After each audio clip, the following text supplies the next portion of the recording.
Hello and welcome to this physics video, Complex Resistor Combinations, U11.CRC1.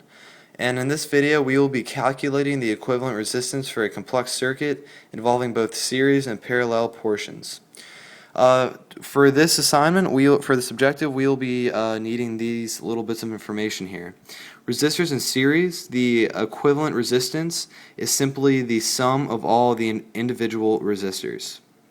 For parallel, resistors in parallel, it is 1 over the equivalent resistance equals 1 over the first resistor plus 1 over the second resistor, and so on.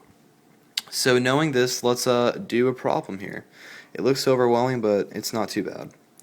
What is the equivalent resistance of this circuit? So if we look here, we have both series and parallel in this circuit. So let's get working. Let's start by simplifying this circuit. If you look to the left here, we have a little parallel, 3 ohms on one side and 3 ohms on the other. So what I'm going to do is 1 over x equals 1 over 3 plus 1 over 3. And that will give me the resistor total for that. What I'm really trying to do here, by the way, is just trying to make it into a series circuit, trying to make all the parallels into series, and then I'll just add all the resistors together in the end. So we need to add these values together.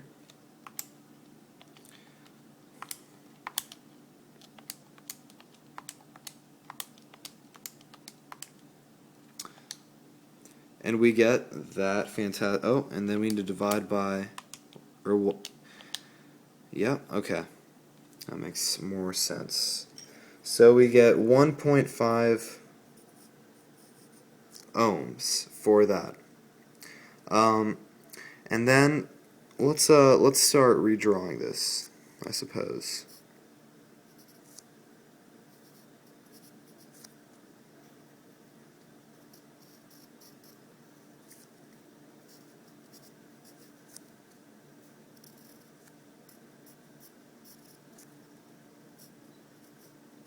Alright, now let's deal with this parallel.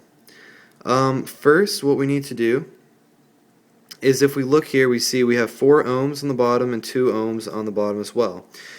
We can add those together. We can pretend that is 6 ohms because they are in series with one another. So really it's 3 over, we have 3 on one side and 6 on the other.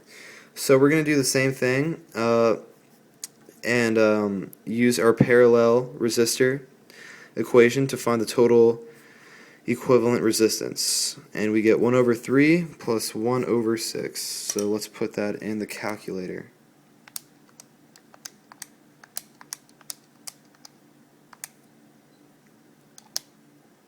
And we get, oh, I keep forgetting, 1 divided by that value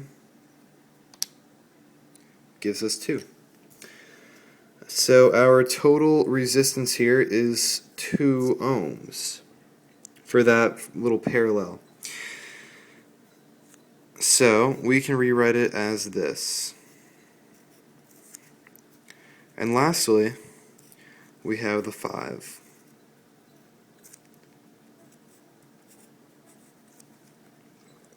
So that's what we have now. Now all we have to do is simply add all of these values together, and that's going to be our total resistance. So we'll be adding 2 plus 1.5 plus 2 plus 5. And that is going to give us a value of 10.5, if my math is right. Yep, that's going to be 10.5 ohms. And that is our total resistance for this circuit. All we have to do is really just take each part individually and try to make each part series rather than parallel, and that is how we find the equivalent resistance of complex resistor combinations. So thank you for watching, and I hope you enjoyed the video.